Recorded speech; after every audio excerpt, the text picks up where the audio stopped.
ನಮಸ್ಕಾರ. ನಾನು ರಾಘವ. ಈ ಮುಂಚೆ ಪೊಲೀಸ್ ಇಲಾಖೆಯಲ್ಲಿ 38 ವರ್ಷಗಳ ಕರ್ತವ್ಯ ನಿರ್ವಹಿಸಿ ಈಗ ಸಾಧಾರಣ 1-2 ವರ್ಷದಿಂದ ಮಂಗಳೂರು ಬಾರಲ್ಲಿ ಅಡ್ವೊಕೇಟ್ ಆಗಿ ಕರ್ತವ್ಯ ನಿರ್ವಹಿಸುತ್ತಿದ್ದೇನೆ. ನಾನು ಒಂದು ಫಿಂಗರ್ ಪ್ರಿಂಟ್ ಬಗ್ಗೆ, ಅಂದ್ರೆ ಮನುಷ್ಯರಿಗೆ ಪ್ರಾಮುಖ್ಯವಾದಂಥ ದಿನಚರಿಯಲ್ಲಿ ಏನು ಉಪಯೋಗ ಆಗುವಂತ ಈ ಒಂದು ಫಿಂಗರ್ ಪ್ರಿಂಟ್ ಬಗ್ಗೆ ಒಂದು ಪ್ರೆಸೆಂಟೇಶನ್ ಕೊಡ್ತಾ ಇದ್ದೇನೆ. ಫಿಂಗರ್ ಪ್ರಿಂಟ್ಸ್ ಅಂದ್ರೆ ಏನಂದ್ರೆ, ಪ್ರತಿ ಮನುಷ್ಯನ ಅಂಗಗಳಲ್ಲಿ ತಲೆಯಿಂದ ಕಾಲಿನವರೆಗೆ ಪರ್ಟಿಕ್ಯುಲರ್ಲಿ ಒಂದೊಂದು ಪಾರ್ಟ್ಗೆ ಮೆಡಿಕಲ್ ಅಲ್ಲಿ ಒಂದೊಂದು ಹೆಸರಿದೆ. ಫಿಂಗರ್ ಪ್ರಿಂಟ್ ಅಂದ್ರೆ ಕೈಯಲ್ಲಿದ್ದ ಆ ಫಿಕ್ಷನ್ ರಿಡ್ಜಸ್, ಅದು ಕಾಲಲ್ಲಿ ಇರುತ್ತೆ, ಕೈಯಲ್ಲಿ ಇರುತ್ತೆ. ಈ ಕೈಯಲ್ಲಿದ್ದ ಫ್ರಿಕ್ಷನ್ ಆಫ್ ರಿಡ್ಜಸ್ ಅನ್ನು ಯಾವುದೋ ಒಂದು ಸೀನ್ ಆಫ್ ಕ್ರೈಮ್ ಯಾವುದೋ ಒಂದು ಐಡೆಂಟಿಫಿಕೇಶನ್ ಆಗಿ ತಗೊಳ್ಳೋ ಬಗ್ಗೆ ಇದನ್ನು ಪ್ರಾಮುಖ್ಯವಾಗಿರುತ್ತದೆ. ಯಾಕಂದ್ರೆ ಇತ್ತೀಚೆಗೆ ಎಲ್ಲ ಗೊತ್ತಿರ್ಬೋದು, ಆಧಾರ್ ಕಾರ್ಡ್ ಅಲ್ಲಿ ಫಿಂಗರ್ ಪ್ರಿಂಟ್ ಅನ್ನು ಕಂಪಲ್ಸರಿ ಆಗಿ ತೆಗಿತಾರೆ. ಯಾಕಂದ್ರೆ ಅದು ಯುನಿಕ್ನೆಸ್ ಇರುತ್ತೆ. ಆ ಯುನಿಕ್ನೆಸ್ ಅಂದ್ರೆ ಯುನಿಕ್ನೆಸ್ ಯಾಕೆ ಅಂದ್ರೆ ಒಬ್ಬನ ಫಿಂಗರ್ ಪ್ರಿಂಟ್ ಇನ್ನೊಂದಿಗೆ ಟ್ಯಾಲಿ ಆಗೋದಿಲ್ಲ. ಆ ಫಿಂಗರ್ ಪ್ರಿಂಟು ಒಬ್ಬೊಂದು ಇಲ್ಲಿ ಅದು ಸಿಕ್ಕಿದ್ರೆ ಅದು 100% ಒಂದೇ ಆಗಿರ್ತದೆ. ಅದನ್ನು ಯಾರು ಚೇಂಜ್ ಮಾಡ್ಲಿಕ್ಕೆ ಆಗಲ್ಲ. ಅಂದ್ರೆ 1 ಕೋಟಿಯಲ್ಲಿ ಜನರನ್ನು ಚೆಕ್ ಮಾಡಿದ್ರೆ ಆ ಒಬ್ಬರದ್ದು ಪ್ರಿಂಟ್ಸ್ ಕೂಡ ಅದರಲ್ಲಿ ಒಬ್ಬನದೇ ಆಗಿರ್ತದೆ, ಅಲ್ಲಿ ಇನ್ನೊಬ್ರದ್ದು ಆಗಿರುವುದಿಲ್ಲ. ಇದರಲ್ಲಿ ಈ ಫಿಂಗರ್ ಪ್ರಿಂಟ್ ಅಲ್ಲಿ ಏನು ಪೆಕ್ಯುಲಾರಿಟೀಸ್ ಇದೆ ಅಂತ ಹೇಳಿ, ಇದರಲ್ಲಿ ಹಿಸ್ಟೋರಿಕಲ್ ಡೆವಲಪ್ಮೆಂಟ್ ಅಂದ್ರೆ 1787 ಅಲ್ಲಿ ಇದನ್ನು ಕಲ್ಕತ್ತಾದಲ್ಲಿ ಡಾಕ್ಟರ್ ಹೆನ್ರಿ ಹಾಗೂ ಅವರ ಅಸಿಸ್ಟೆಂಟ್ ಆಗಿದ್ದ HC ಬೋಸ್ ಇವರು ಸೇರಿಕೊಂಡು ಈ ಫಿಂಗರ್ ಪ್ರಿಂಟ್ ಅನ್ನು ಈ ವಿಶ್ವಕ್ಕೆ ಭಾರತದಿಂದ ಕೊಟ್ಟಿರುತ್ತಾರೆ. ಈಗ ವಿಶ್ವದ ಪ್ರತಿ ಸ್ಥಳದಲ್ಲಿಯೂ ಈ ಫಿಂಗರ್ ಪ್ರಿಂಟ್ ಮಾದರಿಯನ್ನು ನೋಡ್ಬೇಕಾದಂದ್ರೆ ಅದನ್ನು ಫಸ್ಟ್ಗೆ ಕೊಟ್ಟದ್ದು ನಮ್ಮ ಇಂಡಿಯಾದ ಕೊಡುಗೆ. ಇದರಲ್ಲಿ ಯಾಕಂದ್ರೆ ಅದು ಹಿಸ್ಟೋರಿಕಲ್ ಬ್ಯಾಕ್ ಗ್ರೌಂಡ್ ಅಂದ್ರೆ ಇದು ಹೇಗೆ ಅದು ಫಿಂಗರ್ ಪ್ರಿಂಟ್ ಅನ್ನು ತೆಗಿಲಿಕ್ಕೆ ಕಾರಣ ಏನಂದ್ರೆ, ಮೊದಲನೇದಾಗಿ ಚೈನಾದಲ್ಲಿ ಪಾಟ್ ಅನ್ನು ಮಾಡ್ತಾ ಇದ್ರು. ಆ ಪಾಟ್ ಅನ್ನು ಮಾಡ್ತಾ ಇರುವಾಗ ಆ ಪಾಟ್ ಅನ್ನು ಅದರಲ್ಲಿ ಎಂಗ್ರೇವ್ಸ್ ಮಾಡಿಕೊಂಡು ಅವರದಲ್ಲಿ ಒಂದು ಕಲೆ ಮಾಡ್ತಾ ಇದ್ರು. ಆ ಕಲೆಯನ್ನು ಒಬ್ಬನು ಮಾಡಿದ್ದನ್ನು ಇನ್ನೊಬ್ರು ಮಿಸ್ಯೂಸ್ ಮಾಡ್ತಾ ಇದ್ರು. ಅದೇ ಒಂದು ಮಿಸ್ಯೂಸ್ಗೆ ಆಗಬಾರದು ಅಂತ ಹೇಳಿಕೊಂಡು ಚೈನಾದಲ್ಲಿ ಫಸ್ಟ್ಗೆ ಅದನ್ನು ಆ ಹೆಬ್ಬೆಟ್ಟನ್ನು ಆ ಪಾಟ್ ಆದ್ಮೇಲೆ ಅದ್ರ ಒತ್ತುದ್ರಿಂದ ಅದು ಇಂಥವರೊಂದೇ ಎಂದು ಪರ್ಟಿಕ್ಯುಲರ್ಲಿ ಗೊತ್ತಾಗ್ತಿತ್ತು. ಆ ನಂತರ ಭಾರತದಲ್ಲಿ ಯಾಕಂದ್ರೆ ರಿಜಿಸ್ಟ್ರೇಷನ್ ಆಫ್ ದ ರೆಕಾರ್ಡ್ಸ್, ಯಾವುದೇ ಒಂದು ರಿಜಿಸ್ಟ್ರೇಷನ್ ಆಫ್ ದ ರೆಕಾರ್ಡ್ಸ್ ಮಾಡುವಾಗ ನಮ್ಮ ಥಂಬ್ ಇಂಪ್ರೆಷನ್ ಅನ್ನು ಅಲ್ಲಿ ತಗೊಳ್ತಾರೆ. ಆ ಥಂಬ್ ಇಂಪ್ರೆಷನ್ ತಗೊಂಡು ಅಲ್ಲಿಂದ ಅದು ಡಾಕ್ಯುಮೆಂಟೇಶನ್ ಆಗುತ್ತೆ. ಅದನ್ನೇ ಮುಂದಿಟ್ಟುಕೊಂಡು, ಇದು ಅನಾದಿ ಕಾಲದಿಂದ ಬಂದಿರ್ತದೆ, ಅದನ್ನೇ ಮುಂದಿಟ್ಟುಕೊಂಡು ನಮ್ಮ HC ಬೋಸ್ ಮತ್ತು ಹೆನ್ರಿ ಇವರು ಒಂದು ಕ್ಲಾಸಿಫಿಕೇಶನ್ ಮಾಡಿ ಆನಂತರ ಈ ಸಮಾಜಕ್ಕೆ ನೀಡಿರುತ್ತಾರೆ. ಇದು ಹೇಗೆ ಹುಟ್ಟುತ್ತದೆ ಅಂತ ಹೇಳಿಕೊಂಡು, ಫ್ರಿಕ್ಷನ್ ಆಫ್ ದ ರಿಡ್ಜಸ್ ಅಂದ್ರೆ ಕೈಯಲ್ಲಿ ಯಾವುದೇ ಒಂದು ಮನುಷ್ಯನ ಅವನು ತಾಯಿಯ ಹೊಟ್ಟೆಯಲ್ಲಿ 3 ತಿಂಗಳಾಗುವಾಗ when baby forms at stomach ಈ ಫಿಂಗರ್ ಪ್ರಿಂಟ್ ಫಾರ್ಮ್ ಆಗುತ್ತೆ. ಅಲ್ಲಿಂದ ಫಾರ್ಮ್ ಆದ್ರೆ ಅದು ನಂತರ ನೆಕ್ಸ್ಟ್ ಡೆತ್ ಆಗಿ ಡಿಕಂಪೋಸ್ ಆಗುವವರೆಗೆ ಒಂದೇ ಲೆಕ್ಕ ಇರುತ್ತೆ, ಅದನ್ನು ಚೇಂಜ್ ಆಗುದಿಲ್ಲ. ಅಂದ್ರೆ ಚಿಕ್ಕಿರುವಾಗ ಸ್ವಲ್ಪ ಸ್ಮಾಲ್ ಟೈಪ್ ಅಲ್ಲಿ ಇರುತ್ತೆ, ಅಂತ ದೊಡ್ಡ ಆದ್ಮೇಲೆ ಅದು ಬೆಳೆದು ಸ್ವಲ್ಪ ದೊಡ್ಡ ಆಗುತ್ತೆ. ದೊಡ್ಡ ಆದ್ಮೇಲೆ ಅದಕ್ಕೆ ಅದೇ ಒಂದೇ ಪ್ರಿಂಟ್ ಇರುತ್ತೆ. ಅದಕ್ಕೆ ಇವಾಗ ಚಿಕ್ಕದಿಂದ ನಾವು ಏನು ಆಧಾರ್ ಕಾರ್ಡ್ ಅಲ್ಲಿ ನಾವು ಏನು ಕೊಟ್ಟಿದ್ದೇವೆ ಅದನ್ನೇ ನಂತರ ಅಪ್ಡೇಟ್ ಮಾಡುವಾಗ ಸೇಮ್ ಆಗಿ ಇದ್ದಿರ್ತದೆ.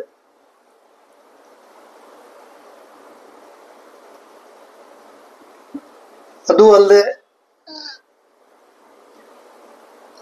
ಈ ಫಿಂಗರ್ ಪ್ರಿಂಟ್ ಅಂದ್ರೆ ಏನು ಅಂದ್ರೆ, ಯಾಕಂದ್ರೆ ಈ ಫಿಂಗರ್ ಪ್ರಿಂಟ್ ತಾಯಿ ಹೊಟ್ಟೆಯಲ್ಲಿ ಬಂದಾಗ, ಮಗು ಹೊರಗೆ ಬಂದಾಗ ನಂತರ ಅದರಲ್ಲಿ ಫಿಂಗರ್ ಪ್ರಿಂಟು ಹೌದು ಇರುತ್ತೆ. ಅದನ್ನು ನಂತರ ಮಕ್ಕಳು ಕೆಲವು ಸಲ ಏನಾಗುತ್ತೆ ಅಂದ್ರೆ, ಈ ತುಂಬಾ ದೊಡ್ಡ ಆಸ್ಪತ್ರೆಯಲ್ಲಿ ಮಕ್ಕಳೆಲ್ಲ ಹುಟ್ಟುವಾಗ ಡಿಫರೆಂಟ್ ಆಗಿ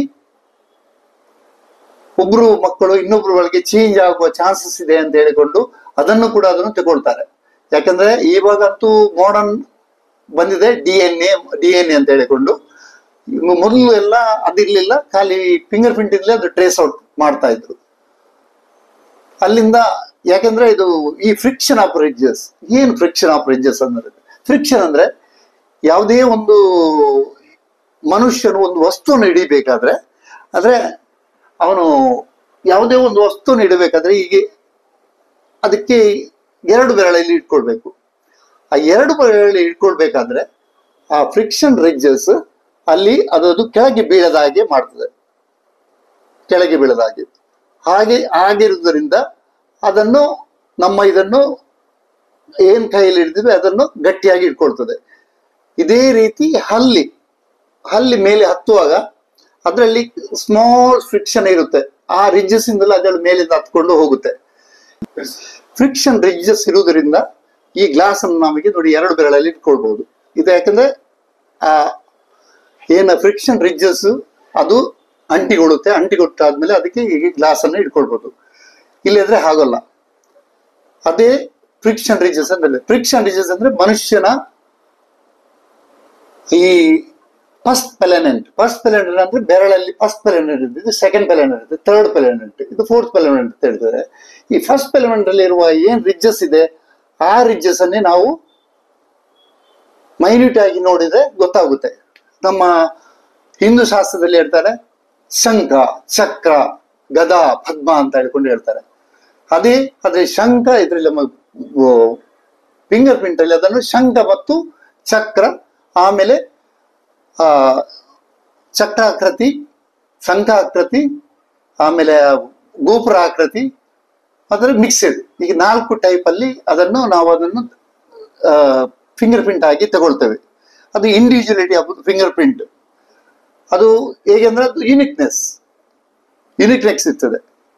ಯಾಕಂದ್ರೆ ಇದು ಥ್ರೂ ಔಟ್ ವರ್ಲ್ಡ್ ಅಲ್ಲಿ ಒಬ್ರದ್ದು ಫಿಂಗರ್ ಪ್ರಿಂಟ್ ಅನ್ನು ಚೆಕ್ ಮಾಡಿದ್ರೆ ಅದು ಎಲ್ಲಿ ಆದ್ರೂ ಸಿಕ್ಕಿದ್ರೆ 100% ಅವಂದೇ ಆಗಿರ್ತದೆ. ಆನಂತರ ಸೆಕೆಂಡ್ ಪರ್ಮನೆನ್ಸ್ ಅಂದ್ರೆ ಅದು ಒಮ್ಮೆ ಮಗುವಿದ 3 ತಿಂಗಳಲ್ಲಿ ಫಾರ್ಮ್ ಆದಂತಹ finger print up to body decompose ಆಗುವವರೆಗೆ ಇರುತ್ತೆ. ಅದಕ್ಕೆ ಅದು ಪರ್ಮನೆನ್ಸ್ ಅಂತ ಹೇಳ್ತಾರೆ.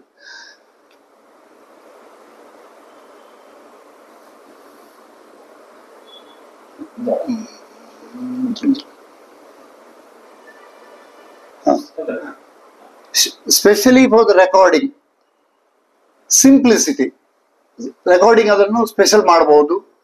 ಆನಂತರ ಅದು ಸಿಂಪ್ಲಿಸಿಟಿ ಆಫ್ ದ ಕ್ಲಾಸಿಫಿಕೇಶನ್. ಈ ರಿಡ್ಜಸ್ ಅನ್ನು ಯಾವ್ದು ನಾವು ಹೇಗೆ ಕ್ಲಾಸಿಫಿಕೇಶನ್ ಮಾಡಬೇಕು ಹಾಗೆ ಅದು ಸಿಂಪ್ಲಿಸಿಟಿ ಆಗಿರುತ್ತೆ.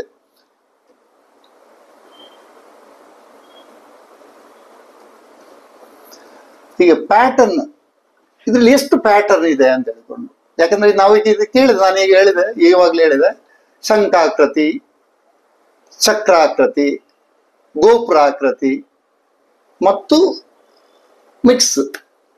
ಅದರಲ್ಲಿ ನಾವು ಕ್ಲಾಸಿಫಿಕೇಶನ್ ಮಾಡುವಾಗ ಕೆಲವು ಪ್ಯಾಟರ್ನ್ಸ್ ಅನ್ನು ಹೇಳ್ತೇವೆ. ಆ ಪ್ಯಾಟರ್ನ್ಸ್ ಅಲ್ಲಿ ಫಸ್ಟ್ಗೆ ಒಂದು ಆರ್ಚಸ್ ಅಂದ್ರೆ ಗೋಪುರ ಆಕೃತಿ, ಆರ್ಚಸ್ ಅಂತ ಇರುತ್ತೆ. ಆರ್ಚ್ ಅಂದ್ರೆ ಈ ಲೆಫ್ಟ್ ಸೈಡ್ ಇಂದ ರೈಟ್ ಸೈಡ್ ಹೀಗೆ ಸ್ವಲ್ಪ ಕ್ಲೈನ್ ಆಗಿ ಹೋಗುತ್ತೆ. ಅದೇ ಟೆಂಟೆಡ್ ಆರ್ಚ್ ಅಂದ್ರೆ ಸ್ವಲ್ಪ ಮೇಲೆ ಆಗಿ ಹೋಗುತ್ತೆ, ಟೆಂಟ್ ಆಗಿರುತ್ತೆ, ಅದು ಟೆಂಟೆಡ್ ಆರ್ಚ್ ಅಂತ ಇರ್ತದೆ. ಆನಂತರ ಪ್ಲೇನ್ ಆರ್ಚ್, ಅದರಲ್ಲಿ ಪ್ಲೇನ್ ಆರ್ಚ್ ಮತ್ತು ಟೆಂಟೆಡ್ ಆರ್ಚ್.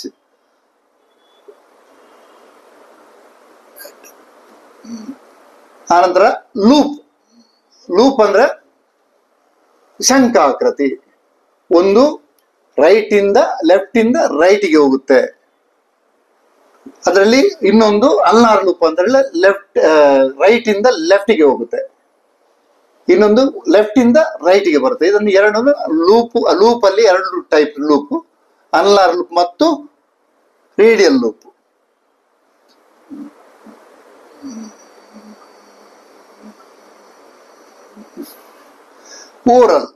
ಓರಲ್ ಅಂದ್ರೆ ಚಕ್ರಾಕೃತಿ. ಈ ಚಕ್ರಾಕೃತಿ ಹೇಗೆ ಇರುತ್ತೆ ಅಂದ್ರೆ, ಆ ಚಕ್ರಾಕೃತಿಲಿ ಅಂದ್ರೆ ಒಂದು ಕೋರ್ ಇರುತ್ತೆ, ಆ ನಂತರ ಎರಡು ಡೆಲ್ಟಾ ಇರುತ್ತೆ, ಬೋತ್ ಸೈಡ್ ಡೆಲ್ಟಾ ಇರುತ್ತೆ. ಡೆಲ್ಟಾ ಇದ್ದರಲ್ಲಿ ಅದನ್ನು ನಾವು ಚಕ್ರಾಕೃತಿ ಅಂತ ತಗೊಳ್ತೇವೆ. ಆ ಚಕ್ರಾಕೃತಿಯಲ್ಲಿ ಕೂಡ ಒಂದು ಏನಿರುತ್ತೆ ಅಂತಂದ್ರೆ, ಈಗ ಡಬಲ್ ಲೂಪ್ ಟ್ವಿನ್ ಲೂಪ್ ಬಂದು ಬಿಟ್ರೆ, ಆ ಟ್ವಿನ್ ಲೂಪ್ ಬಂದ್ರೆ ಅದಕ್ಕೆ ಏನ್ ಮಾಡ್ತೇವೆ ಅಂದ್ರೆ ಅದ್ರ ಎರಡು ಡೆಲ್ಟಾ ಬರುತ್ತೆ. ಅದನ್ನ ಡೆಲ್ಟಾ ಅದನ್ನು ಓವರಲ್ ಅಂತ ಟ್ರೀಟ್ ಮಾಡ್ತೇವೆ. ಅದಕ್ಕೆ ಇದು ಕಾಂಪೋಸಿಟ್ಸ್ ಅಂತ ಹೇಳ್ತೇವೆ. ನಂತರ ಆಮೇಲೆ ಸೆಂಟ್ರಲ್ ಪಾಕೆಟ್ ಲೂಪ್ ಕಾಂಪೋಸಿಟ್ ಅಲ್ಲಿ, ಲ್ಯಾಟ್ರಲ್ ಪಾಕೆಟ್ ಲೂಪ್, ಆಮೇಲೆ ಟ್ವಿನ್ ಲೂಪ್. ಟ್ವಿನ್ ಲೂಪ್ ಅಂದ್ರೆ ಆಕ್ಸಿಡೆಂಟ್ ಅಂದ್ರೆ ಕೆಲವು ಸಲ ಏನಾಗುತ್ತೆ ಅಂದ್ರೆ ಅದರಲ್ಲಿ ಸ್ವಲ್ಪ ಮಿಕ್ಸ್ ಆಗಿರೋದನ್ನ ಆಕ್ಸಿಡೆಂಟಲ್ ಅನ್ನೋದು ಕರಿತೇವೆ. ಅದಕ್ಕೆ ಅದರಲ್ಲಿ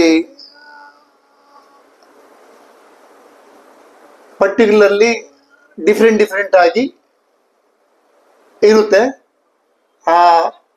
ನೀವು ಪ್ಯಾಟರ್ನ್ ನೋಡುವಾಗ ನಿಮ್ಗೆ ಅದರ ಬಗ್ಗೆ ತಿಳಿದು ಬರ್ತದೆ.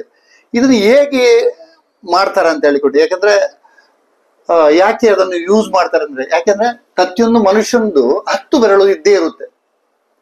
10 ಬೆರಳು ಇರುವಾಗ ನಮ್ಮ ಫಿಂಗರ್ ಪ್ರಿಂಟ್ ಫಾರ್ಮ್ ಅಲ್ಲಿ ಫಸ್ಟ್ಗೆ ರೈಟ್ ಥಂಬ್, ಆನಂತರ ರೈಟ್ ಇಂಡೆಕ್ಸ್, ಆನಂತರ ರೈಟ್ ಮಿಡಲ್, ರೈಟ್ ರಿಂಗ್, ಆಮೇಲೆ ರೈಟ್ ಸ್ಮಾಲ್ ಫಿಂಗರ್ಸ್. ಹಾಗೆ ಸೆಕೆಂಡ್ರಲ್ಲಿ ಡಿನಾಮಿನೇಟರ್ ಆಗಿ left thumb, left index, left middle, left ring, left little. ಇಷ್ಟು ಫಿಂಗರ್ನು 10 ಕೋಣವಾಗಿ ಮಾಡಿಕೊಂಡು ಅದರಿಂದ ಕ್ಲಾಸಿಫಿಕೇಶನ್ ಅನ್ನು ಮಾಡ್ತಾರೆ. ಆ ಕ್ಲಾಸಿಫಿಕೇಶನ್ ಮಾಡಿದ್ಮೇಲೆ ಅದನ್ನು ಒಂದು ಕ್ಲಾಸಿಫಿಕೇಶನ್ ಅಂದ್ರೆ ಅದರಲ್ಲಿ ಪ್ರೈಮರಿ ಕ್ಲಾಸಿಫಿಕೇಶನ್, ಸೆಕೆಂಡರಿ ಕ್ಲಾಸಿಫಿಕೇಶನ್, ಸಬ್ ಸೆಕೆಂಡರಿ ಕ್ಲಾಸಿಫಿಕೇಶನ್, ಫೈನಲ್ ಕೌಂಟ್. ಈ 4ರಲ್ಲಿ ಅದು ಹೇಗೆ ಬರುತ್ತೆ ಅಂದ್ರೆ, ಪ್ರೈಮರಿ ಕ್ಲಾಸಿಫಿಕೇಶನ್ ಅಂದ್ರೆ ಫಸ್ಟಿನ 2 ಬೆರಳನ್ನು ತಗೊಳ್ತಾರೆ. ಅಂದ್ರೆ ಮೇಲಿದ ನಾನು ಹೇಳಿದ್ದೇನೆ, ಮೇಲೆ 1-2 ರೈಟ್ ಥಂಬ್ ಮತ್ತು ರೈಟ್ ಇಂಡೆಕ್ಸ್. ಆನಂತರ ಸೆಕೆಂಡರಿ ಕ್ಲಾಸಿಫಿಕೇಶನ್ಗೆ ಅಲ್ಲಿಂದ ಕೌಂಟ್ ಮಾಡ್ಲಿಕ್ಕೆ, ಆ ಕೌಂಟ್ ಮಾಡ್ಲಿಕ್ಕೆ ಅದರ ಮಾರ್ಕ್ಸ್ ಕೊಡ್ತಾರೆ. ಫಸ್ಟ್ ಇದಕ್ಕೆ 16 marks, second, third and fourth 8 mark, fifth and sixth ಅಂದ್ರೆ ಫಿಫ್ತ್ ಅಂದ್ರೆ ಲಾಸ್ಟ್ ಲಿಟಲ್ ಬರುತ್ತೆ, ನಂತರ ಲೆಫ್ಟ್ ಥಂಬ್ ಬರುತ್ತೆ, ಅದಕ್ಕೆ 4 ಮಾರ್ಕ್ಸ್. ಆಮೇಲೆ ಇಂಡೆಕ್ಸ್ ಅಂಡ್ ಮಿಡಲ್ 2 ಮಾರ್ಕ್ಸ್. ಆನಂತರ ಲಿಟಲ್ಗೆ 1 ಮಾರ್ಕ್ ಈಚ್, ಅಂದ್ರೆ ಲಿಟಲ್ ರಿಂಗ್ ಅಂಡ್ ಲಿಟಲ್. ಇದಕ್ಕೆ ಟೋಟಲ್ ಅಂದ್ರೆ 32/32 ಅಂದ್ರೆ ಟೋಟಲ್ 32/32 ಅಂದ್ರೆ ಅದನ್ನ ಮೇಲೆ ಬಿಟ್ಟು ನ್ಯೂಮರೇಟರ್ 32, ಡಿನಾಮಿನೇಟರ್ 32, ಟೋಟಲ್ 32/32 ಅಂದ್ರೆ ಟೋಟಲ್ 1ರಿಂದ 1 ಇಂದ ಸ್ಟಾರ್ಟ್ ಆಗಿ 32/32 ಟೋಟಲ್ 1024 ಕೋಣಗಳು ಬರುತ್ತೆ ಅದರಲ್ಲಿ. ಟೋಟಲ್ ಅದರಲ್ಲಿ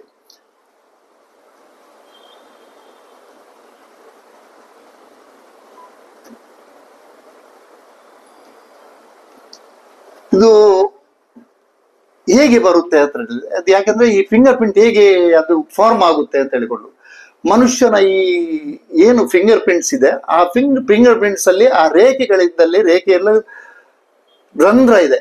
ರಂಧ್ರ ಅಂದ್ರೆ ಸ್ವೆಟ್ ಫೋರ್ಸ್ ಅಂತ ಹೇಳ್ತೇವೆ. ಈಗ ಯಾವುದೇ ಒಂದು ನಾವು ವಸ್ತು ಮುಟ್ಟುವಾಗ ನಮ್ಮ ಕೈಯಲ್ಲಿದ್ದ ಒಂದು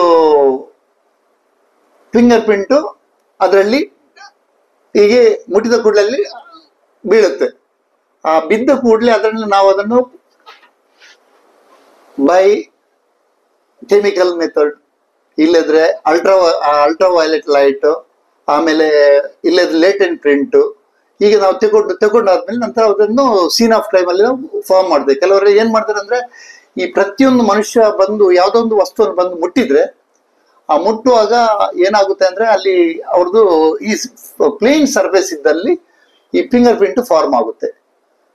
ಪ್ಲೇನ್ ಸರ್ಫೇಸ್ ಅಲ್ಲಿ ಆಗುತ್ತೆ, ಬಟ್ಟೆಯಲ್ಲಿ ಆಗುತ್ತೆ, ಆಮೇಲೆ ಇಂಥ ಪೇಪರಲ್ಲಿ ಮುಟ್ಟಿದ್ರೆ ಪೇಪರಲ್ಲಿ ಆಗುತ್ತೆ, ಅದರಲ್ಲಿ ಬಂದೇ ಬರುತ್ತೆ. ಆ ಬಂದಾಗ ಅದನ್ನು ನಾವು ಡೆವಲಪ್ ಮಾಡಿದ್ರೆ ಅದು ಇಂಥವನೇದೇ ಪ್ರಿಂಟ್ ಅಂತಂದೇಳಿ ಗೊತ್ತಾಗುತ್ತೆ. ಅದರಲ್ಲಿ ಯಾವುದೆಲ್ಲ ಇರುತ್ತೆ ಅಂತ ಹೇಳಿಕೊಂಡ್ರೆ ಅದು ಒಂದು ಕಣ್ಣಿಗೆ ಕಾಣುವಂತ ಪ್ರಿಂಟ್ಸ್ ಅಂದ್ರೆ ವಿಸಿಬಲ್ ಪ್ರಿಂಟ್ಸ್.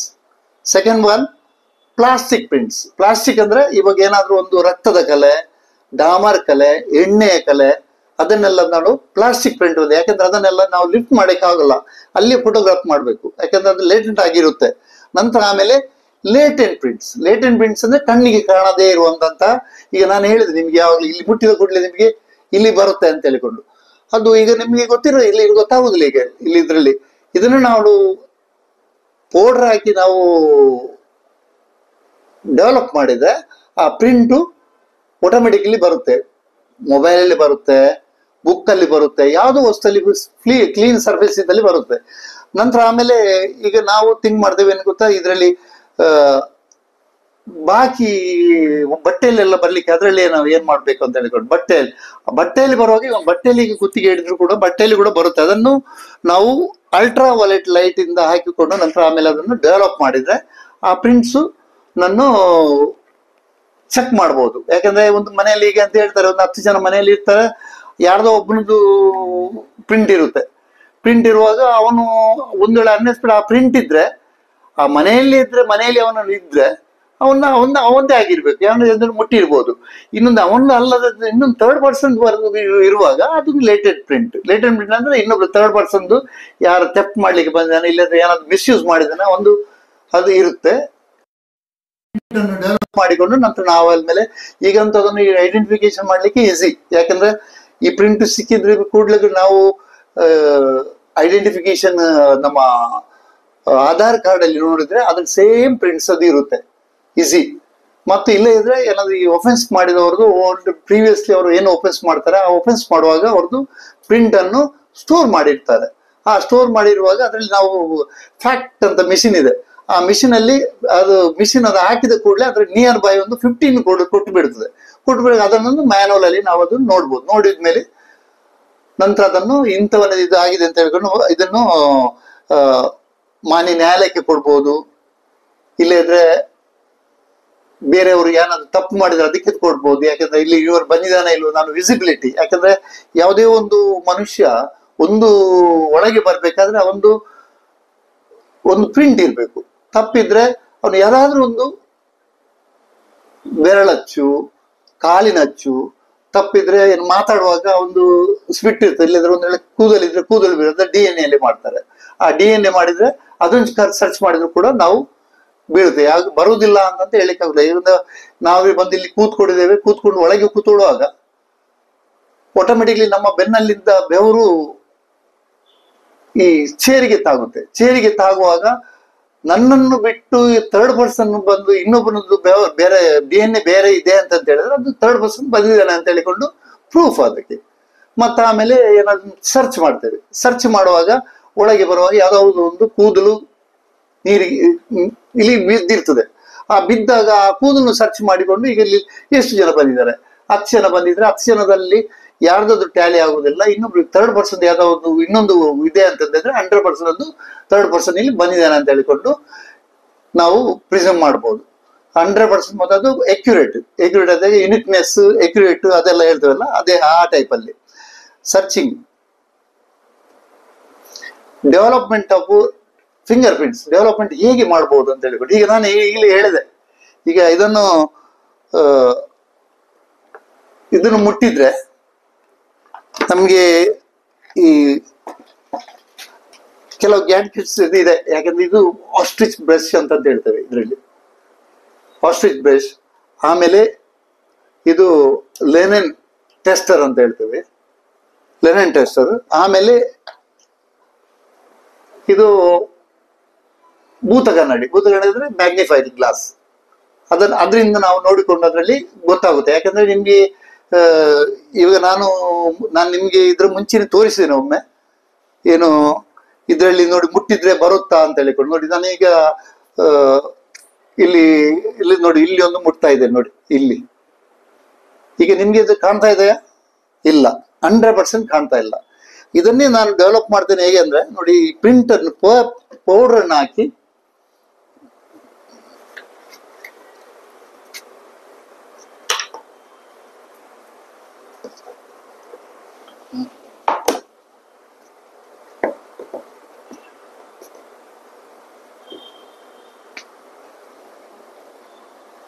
ಈ ಪೌಡರ್ ಹಾಕಿ ನೋಡಿ ಇಲ್ಲಿ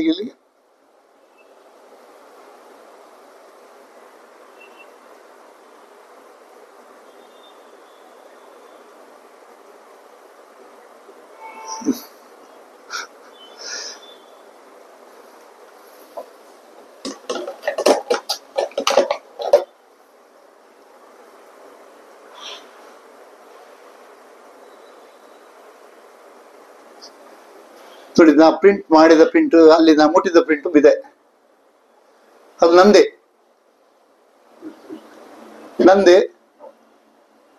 ಇಲ್ಲಿ ಮಾಡಿದೆ. ಯಾಕಂದ್ರೆ ಯಾವುದೇ ಒಂದು ವಸ್ತು ಮುಟ್ಟಿದ ಮುಟ್ಲಿ ನಾವು ಬರುದಿಲ್ಲ ಅಂತ ಹೇಳಿದ್ರೆ 100% ಬರ್ತದೆ. ಇದರಲ್ಲಿ ರಿಡ್ಜಸ್ ಇದೆ, ಅದನ್ನು ಕರೆಕ್ಟ್ ಆಗಿ ನೋಡಿದ್ರೆ ನೋಡಿ, ಇಂಥ ಇದ್ರೆ ಮ್ಯಾಗ್ನಿಫೈ ಗ್ಲಾಸ್ ಅಲ್ಲಿ ನೋಡಿದ್ರೆ ನಮ್ಗೆ ಈ ಲೆನೆನ್ ಟೆಸ್ಟ್ ಅಲ್ಲಿ ನೋಡಿದ ಕೂಡಲೇ ಗೊತ್ತಾಗುತ್ತೆ ಇದರಲ್ಲಿ.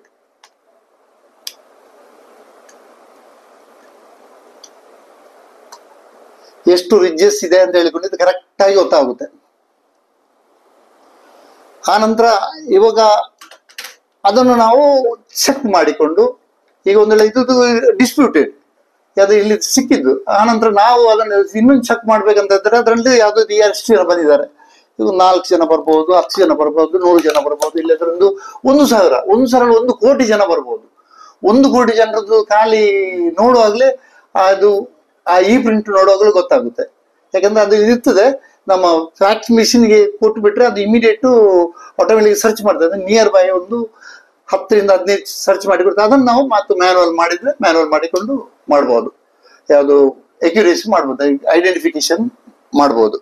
ಅದು ಅಲ್ಲದೆ ಈಗ ಪೇಪರಲ್ಲಿ ಹೇಗೆ ಬಿಡುತ್ತೆ. ಈಗ ನೋಡಿ, ಇದು ಪೇಪರ್, ಇದು ಖಾಲಿ ಪೇಪರ್, ನಿಮ್ಗೆ ಇದು ಗೊತ್ತಿರ್ಬೋದು, ಇದು ಕಾಣುವುದಿಲ್ಲ ಇಲ್ಲಿ, ಏನಿಲ್ಲ ಇದರಲ್ಲಿ. ನೋಡಿ, ನಾನೇ ಇದರಲ್ಲಿ ಜಸ್ಟ್ ಮುಟ್ತೇನೆ ಇಲ್ಲಿ,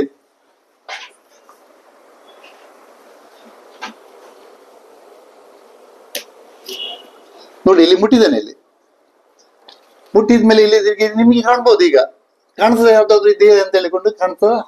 ಏನಿಲ್ಲ ನೋಡಿ, ಕಾಣುದಿಲ್ಲ. ಇದನ್ನು ನೋಡಿ ನಾನು ಡೆವಲಪ್ ಮಾಡ್ತೇನೆ. ಡೆವಲಪ್ ಮಾಡಿದ್ರೆ ಇದಕ್ಕೆ ಪೇಪರ್ ಇದು ವೈಟ್ ಇದೆ, ಇದಕ್ಕೆ ನಾವು ಡೆವಲಪ್ ಮಾಡುವಾಗ ಇದಕ್ಕೆ ಹಾಕ್ಬೇಕು ಬ್ಲ್ಯಾಕ್ ಪೌಡರ್ ಹಾಕ್ಬೇಕು. ಬ್ಲ್ಯಾಕ್ ಪೌಡರ್ ಹಾಕೋದಾದ್ರೆ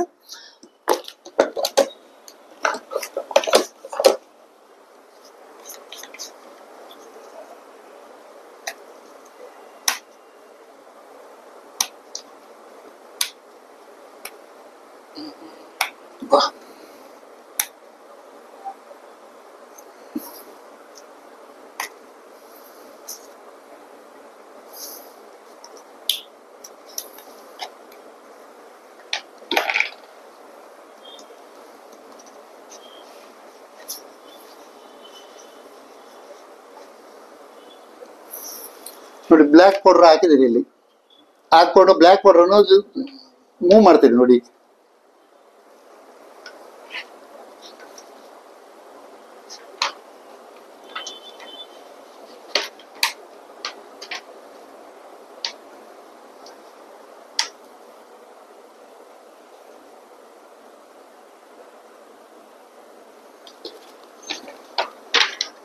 ನೋಡಿ, ಬ್ಲ್ಯಾಕ್ ಪೌಡರ್ ಮೂವ್ ಮಾಡುವಾಗ ನೋಡಿ, ಇಲ್ಲಿ 5 ಬೆರಳಚ್ಚು ಕಾಣ್ತಾ ಇದೆ. ಬೆರಳು ಮುದ್ರೆ ಕಾಣ್ತಾ ಇದೆ. 5 ಬೆರಳು, 1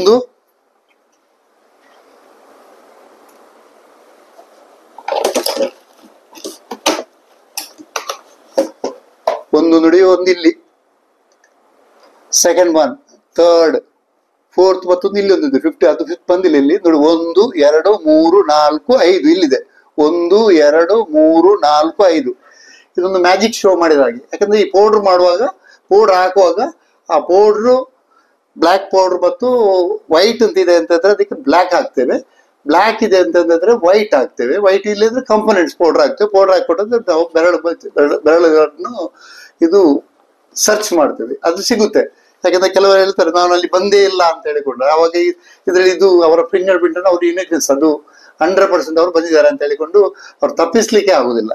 ಹೀಗೆ ಒಂದು ಮೆಥಡ್ ಇದು ಫಿಂಗರ್ ಪ್ರಿಂಟ್ ಹೇಗೆ ತೆಗಿತಾರೆ ಅಂತ ಹೇಳಿಕೊಂಡು.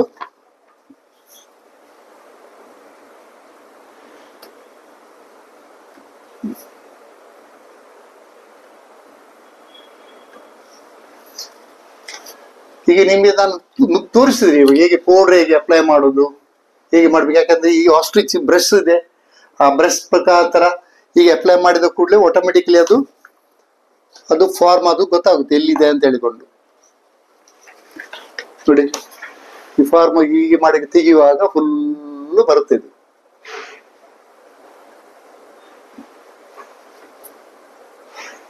ನೋಡಿ ಈಗ ಇವಾಗ ನೋಡಿ ಸ್ವಲ್ಪ ಡಾರ್ಕ್ ಆಗಿ ಬಂತು. ಇದು ಈ ಆಸ್ಟ್ರಿಚ್ ಬ್ರಷ್ ಇಂದ 1 2 3 4 5. ಯಾಕಂದ್ರೆ ಯಾಕೆ ಆಸ್ಟ್ರಿಚ್ ಬ್ರಷ್ ಯೂಸ್ ಮಾಡ್ತಾರೆ ಅಂದ್ರೆ ಇದು ಸ್ಮೂತ್ ಇದೆ, ಇದು ಯಾವುದೇ ಕಾರಣಕ್ಕೂ ಅಲ್ಲಿ ಆ ಇದ್ದ ಗೆರೆಗಳನ್ನೆಲ್ಲ ಅಳಿಸಿ ಬಿಡುವುದಿಲ್ಲ, ಅದ್ರಲ್ಲಿ ಅದು ಫಾರ್ಮ್ ಮಾಡುತ್ತೆ.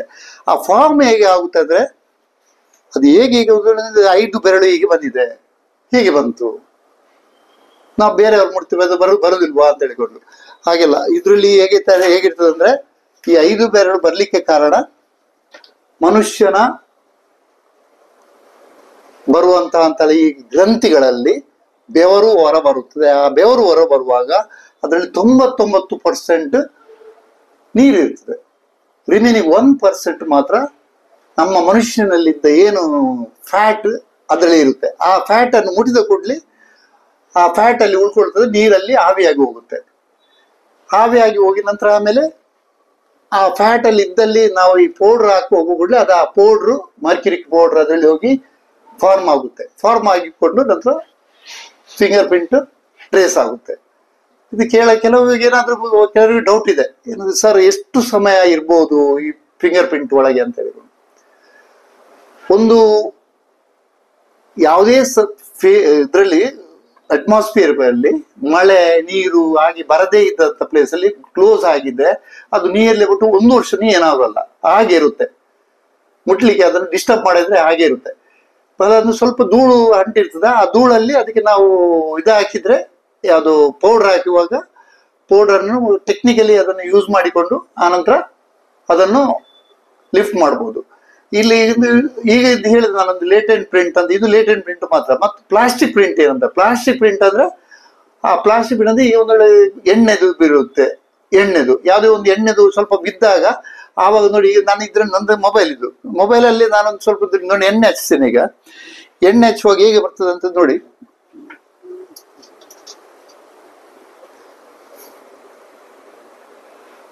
ನೋಡಿ ನಿಮಗೆ ಇಲ್ಲಿ ಕಾಣಿರ್ಬೋದು ಎಣ್ಣೆಯಲ್ಲಿ, ಆ ಎಣ್ಣೆಯಲ್ಲಿ ಇರ್ತದೆ. ಇದನ್ನ ನಾವು ಪ್ರಿಂಟ್ ಪೌಡರ್ ಹಾಕ್ಬೇಕಂತಿಲ್ಲ, ಇದನ್ನು ಏನ್ ಮಾಡ್ಬೇಕಂದ್ರೆ ಅಲ್ಲಿಂದ ನಾವು ಫೋಟೋಗ್ರಫಿ ಮಾಡಿಕೊಂಡು ತೆಗೆದು ಆನಂತರ ಫರ್ದರ್ ಇನ್ವೆಸ್ಟಿಗೇಷನ್ ಮಾಡಬಹುದು. ಅದಕ್ಕೆ ಮತ್ತು ಪ್ಲಾಸ್ಟಿಕ್ ಪ್ರಿಂಟ್ ಅಂದ್ರೆ ಅದು ರಕ್ತದ ಕಲೆ ಆಗಿರ್ಬೋದು, ತಪ್ಪಿದ್ರೆ ಡಾಮರ್, ಇಲ್ಲದ್ರೆ ಯಾವ್ದೊಂದು ಎಣ್ಣೆ, ಇಲ್ಲದ್ರೆ ಇದೊಂದು ಲಾಸ್ಟ್ ಗಮ್ ಇದ್ರೆ ಆ ಗಮ್ಮಿಗೆ ಅಂತನೆಲ್ಲ ಇದ್ರೆ ಅದಕ್ಕೆ ನಾವು ಎಲ್ಲ ಪ್ಲಾಸ್ಟಿಕ್ ಪ್ರಿಂಟ್ ಅಂತ ಹೇಳಿ ಕರಿತೇವೆ.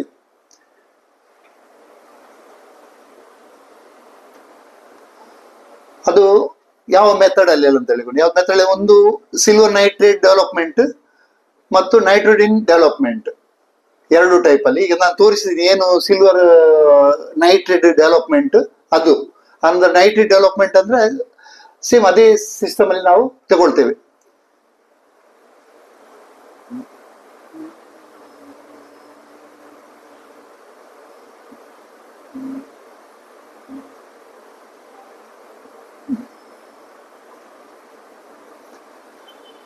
ನಂತರ ಆಮೇಲೆ ಡೆವಲಪ್ಮೆಂಟ್ ಆದ್ಮೇಲೆ ಇದ್ರ ಏನು ಕ್ಲಾಸಿಫಿಕೇಶನ್ ಅಂದ್ರೆ ಏನು ಅಂತ ಹೇಳ್ಕೊಂಡು, ಈಗ ನಾನು ಇವಾಗಲೇ ಹೇಳಿದೆ, ಒಂದು ಪ್ಯಾಟರ್ನ್ ಅಲ್ಲಿ 4 ಟೈಪ್ ತಗೊಳ್ತೇವೆ. ಯಾಕಂದ್ರೆ ಒಂದು ಶಂಖಾಕೃತಿ, ಚಕ್ರಾಕೃತಿ, ಕಮಾನು ಆಕೃತಿ, ಆನಂತರ ಮಿಕ್ಸೆಡ್.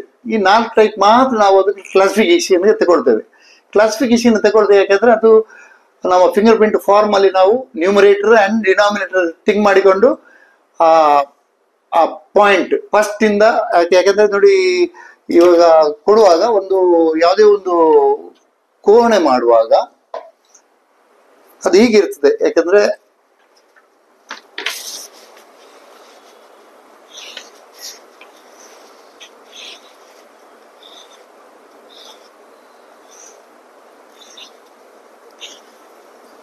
ಹೀಗೆ 10 ಕೋಣೆ ಇರುತ್ತೆ. 10 ಕೋಣೆಯಲ್ಲಿ ಇದರಲ್ಲಿ ರೈಟ್ ಥಂಬ್, ಇದು right index, right middle, right finger, right little, ಆನಂತರ ಇದು ಲೆಫ್ಟ್,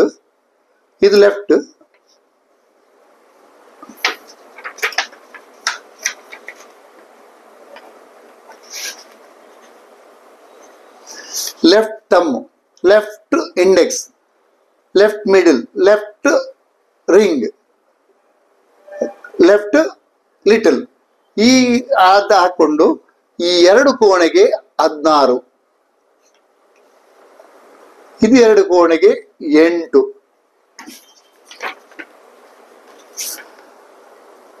ಇಲ್ಲಿಂದ ಇದಕ್ಕೆ 4, ನಂತರ ಇದಕ್ಕೆ 4 ಕೊಡ್ತೇವೆ, ನಂತರ ಇದಕ್ಕೆ 2, ನಂತರ ಲಾಸ್ಟ್ 2 ಲಿಟರ್ ಇದಕ್ಕೆ 1 ಮತ್ತು 1 ಕೊಟ್ಟು +1 ಹೀಗೆ ಮಾಡ್ತೇವೆ. ಅಂದ್ರೆ ಟೋಟಲ್ ಅದು ಬರುವಾಗ ಹೇಗೆ ಆಗುತ್ತೆ ಅಂದ್ರೆ 32 ಬಾರ್ ಫುಲ್ ಓರಲ್ ಇದ್ರೆ, ಓರಲ್ ಇದ್ರೆ ಫುಲ್ 32 ಬಾರ್ 32 ಆಗುತ್ತೆ. ಯಾವ್ದು 1/1 ಇದ್ರೆ ಯಾವ್ದು ಲೂಪ್, ಇದು ಲೂಪ್ ಆಗಿರ್ಬೇಕು. ಇದಿಲ್ಲದ್ರೆ ಬೇರೆ ಏನಾಗಿದ್ರೆ ಲೂಪು, 16 ಲೂಪು, ಇಲ್ಲದ್ರೆ ಆರ್ಚ್, ಟೆಂಟೆಡ್ ಆರ್ಚ್ ಅದಿದ್ರೆ ಅದಕ್ಕೆಲ್ಲ ಪಾಯಿಂಟ್ಸ್ ಎಲ್ಲ ಓರಲ್ ಇದ್ದಕ್ಕೆ ಮಾತ್ರ ಪಾಯಿಂಟ್ಸ್. ಅದಕ್ಕೆ ಇಲ್ಲಿ ಒಂದು ಓರಲ್ ಇತ್ತು, ಇದು ಲೂಪ್ ಆಗಿದೆ. ಆವಾಗ ಇದು ನೋಡಿ ಲೂಪು, ಇದು ಲೂಪು, ಇದು ಲೂಪು, ಇದು ಲೂಪು, ಇದು ಓರಲ್, ಇದು ಲೂಪು, ಇದು ಲೂಪ್, ಇದು ಲೂಪು, ಇದು ಲೂಪ್ ಆಗಿದ್ರೆ ಇವಾಗ ನಾವು ತಗೊಳ್ಳುವಾಗ ನೋಡಿ 16 ಅಂತ ಹೇಳಿದ್ರೆ ನೋಡಿ ಇದಕ್ಕೆ ಫಸ್ಟ್ಗೆ ಒಂದು ಡಿನಾಮಿನೇಟರ್ ಇದು ತಗೊಳ್ತೇವೆ, 1 2 ಅಂತ ತಗೊಳ್ತೇವೆ. ಇದು 16 ಇದಕ್ಕೆ ಇಲ್ಲಿಂದ ಇಲ್ಲಿ ಲೂಪ್ ಇಲ್ಲ, 16 ಆಯ್ತು. 16 ಪ್ಲಸ್ ಇಲ್ಲಿ ಲೂಪ್ ಇಲ್ಲ, ಇಲ್ಲಿ ಇಲ್ಲ, 4 ಇಲ್ಲ, ಇದು ಕೂಡ ಇಲ್ಲ, 2 ಇಲ್ಲ ಲೂಪ್, ಇದು ಕೂಡ ಲೂಪ್ +1 ಅಂದ್ರೆ 16 ಅಂದ್ರೆ 17 ಆಗುತ್ತೆ, 17. ಆನಂತರ ಇಲ್ಲಿ ಲೂಪ್ ಇದೆ, ಓರಲ್ ಇಲ್ಲ, ಇಲ್ಲಿ ಲೂಪ್ ಇದೆ, ಇಲ್ಲಿ ಲೂಪ್ ಇದೆ, ಇಲ್ಲಿ ಲೂಪ್ ಇದೆ, ಇಲ್ಲಿ ಲೂಪ್ ಅದು ಎಲ್ಲ ಆಗುವಾಗ ಬರುತ್ತೆ ಅದು 1/17. ಇದು ಪ್ರೈಮರಿ ಕ್ಲಾಸಿಫಿಕೇಶನ್ ಅಂತ ಹೇಳಿದ್ರೆ. ಆನಂತರ ಸೆಕೆಂಡರಿ ಕ್ಲಾಸಿಫಿಕೇಶನ್ ಡಬ್ಲ್ಯೂ ಮತ್ತು ಹೀಗೆ ಸೆಕೆಂಡರಿ ಕ್ಲಾಸಿಫಿಕೇಶನ್. ಆನಂತರ ಸಬ್ ಸೆಕೆಂಡರಿ ಇದು ಕೌಂಟ್ಸ್, 1 2 3 ಕೌಂಟ್ಸ್ ಮಾಡ್ತೇವೆ. ಅದು ಕೌಂಟ್ಸ್ ಅಲ್ಲಿ ಯಾಕಂದ್ರೆ 1 ರಿಂದ 9 ಇದ್ರೆ ಅದು ಇನ್ನರ್ ಅಂತ ಮೀಟಿಂಗ್ ಅಂತ ಕೊಡ್ತೇವೆ. 9ಗಿಂತ ಕಡಿಮೆ ಇದ್ರೆ ಇನ್ನರ್ ಅಂತ ಹೇಳಿ, 9 ರಿಂದ ಹೆಚ್ಚಿದ್ರೆ ಔಟರ್ ಅಂತ ಕೊಡ್ತೇವೆ. ಅದಕ್ಕೆ ಬರುವಾಗ ಈಗ ಬರ್ತದೆ ಔಟರ್ ಹೀಗೆ ಔಟರ್. ನಂತರ ಲಾಸ್ಟ್ ಇದಕ್ಕೆ ಎಷ್ಟು ರಿಡ್ಜಸ್ ಇರ್ತದೆ ಲಿಟಲ್ಗೆ, ಆ ರಿಡ್ಜಸ್ ಅನ್ನು ಇಲ್ಲಿದ್ರೆ ಆ ರಿಡ್ಜಸ್ ಅನ್ನು ಕೌಂಟ್ ಮಾಡ್ತೇವೆ. ರಿಡ್ಜಸ್ ಒಂದು ಡೆಲ್ಟಾ ಟು ಕೋರ್ ಅವರಿಗೆ ಕೌಂಟ್ ಮಾಡಿದಾಗ ಅದರಲ್ಲಿ ಎಷ್ಟು ಇರುತ್ತೆ ಅದನ್ನಲ್ಲಿ ಒಂದು 20 ಅಂತ ಆಗ್ತದೆ. ಇದು ನಮ್ಮ henry system of the classification. ಇದು ಥ್ರೂ ಔಟ್ ವರ್ಲ್ಡ್ ಯಾರಿಗೂ ಈ ಕ್ಲಾಸಿಫಿಕೇಶನ್ ಇರ್ತದೆ. ಒಬ್ಬರಿಗೆ ಏನದೊಂದು ಇರ್ತದೆ, ಇದ್ರೂ ಕೂಡ ಇದರಲ್ಲಿ ಪ್ಯಾಟರ್ನ್ ಎಲ್ಲ ಡಿಫ್ರೆಂಟ್ ಆಗಿರ್ತದೆ. ಪ್ಯಾಟರ್ನ್ ಎಲ್ಲ ಅದರಲ್ಲಿ ಅವರು ಏನ್ ರಿಡ್ಜಸ್ ಇದೆ, ಆ ರಿಡ್ಜಸ್ ಅಲ್ಲಿ ಪ್ರತಿ ಒಂದು ರಿಡ್ಜಸ್ ಇರುವಾಗ ಚೇಂಜ್ ಆಗಿರ್ತದೆ. ಇದು ಲಾಂಗ್ ಪ್ರೊಸೆಸ್. ಯಾಕೆಂದ್ರೆ ಒಂದು ಚಿಕ್ಕದಾಗಿ ನಾನು ಹೇಳಿದ್ದೇನೆ. ಆ ಚಿಕ್ಕದಾಗಿ ಅದನ್ನು ಇನ್ನೂ ಹೆಚ್ಚು ನಾವು ಎಕ್ಸ್ಪರ್ಟ್ನವರಿಗೆ ಕಲಿಬೇಕಾಗುತ್ತೆ. ಇದು ತುಂಬಾ ಇದಿದೆ, ಕೌಂಟ್ಸ್ ಎಲ್ಲ ಇದೆ. ಅದನ್ನು ಎನಲೈಸ್ ಮಾಡಿಕೊಂಡು ಹೋದ್ರೆ ಕರೆಕ್ಟ್ ಆಗುತ್ತೆ. ಅನಂತರ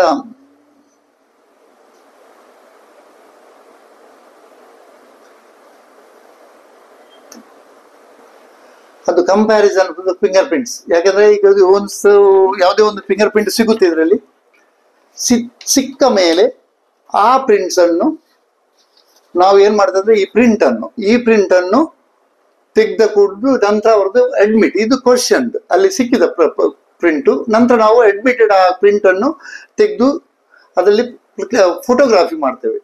ಆ ಫೋಟೋಗ್ರಾಫಿ ಮಾಡಿದ್ಮೇಲೆ ಅದನ್ನು ಎನ್ಲಾರ್ಜ್ ಮಾಡುವಾಗ ಅಲ್ಲಿ ರಿಚಸ್ ಕ್ಯಾರೆಕ್ಟರಿಸ್ಟಿಕ್ಸ್ ಗೊತ್ತಾಗುತ್ತೆ, ಅದ್ರ ಪಾಯಿಂಟ್ಸ್ ಮಾಡ್ತೇವೆ.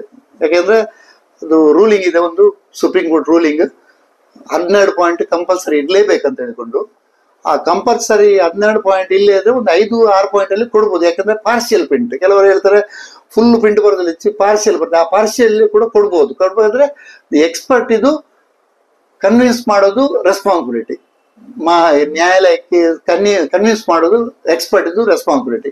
ಹಾಗೆ ಕೋರ್ಟ್ ಕನ್ವಿನ್ಸ್ ಆದ್ರೆ ಅದನ್ನು ಒಂದು 5 ಪಾಯಿಂಟ್ಸ್ ಅಲ್ಲಿ ಕೂಡ ಕೊಡ್ಬಹುದು. ಆನಂತರ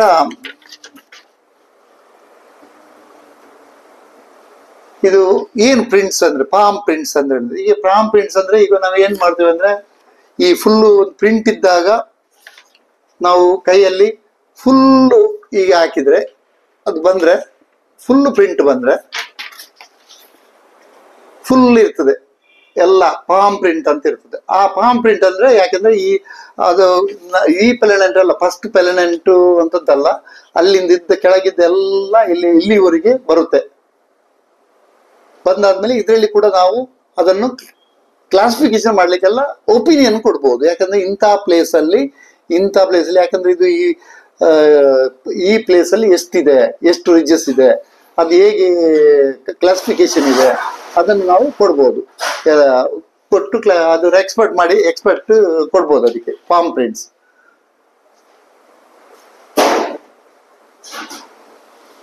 ಅದನ್ನು ಏನ ಪ್ರಿಂಟ್ಸ್ ಇದೆ, 10 ಪ್ರಿಂಟ್ಸ್ ಇದೆ, ಆ ಪ್ರಿಂಟ್ಸ್ ಅನ್ನು ತೆಗೆದಾದ್ಮೇಲೆ ನಂತರ ಆಮೇಲೆ ನಾವು single digit system of the classification ಅಂತ ಹೇಳಿ, ಆ single digit henry system of the single digit classification ಅದರಲ್ಲಿ ಅದಿರ್ತದೆ, ಅದರಲ್ಲೂ ಮಾಡ್ತೇವೆ. ನಂತರ ಅದರಲ್ಲಿ ಇನ್ನೊಂದಿದೆ, ಇದ್ರ ಮುಂಚೆ ಸಹ ಇನ್ವೆಂಟ್ ಮಾಡಿದವ್ರದ್ದು, ಇದು Battley system that single digit ಅಂತ ಹೇಳಿಕೊಂಡು.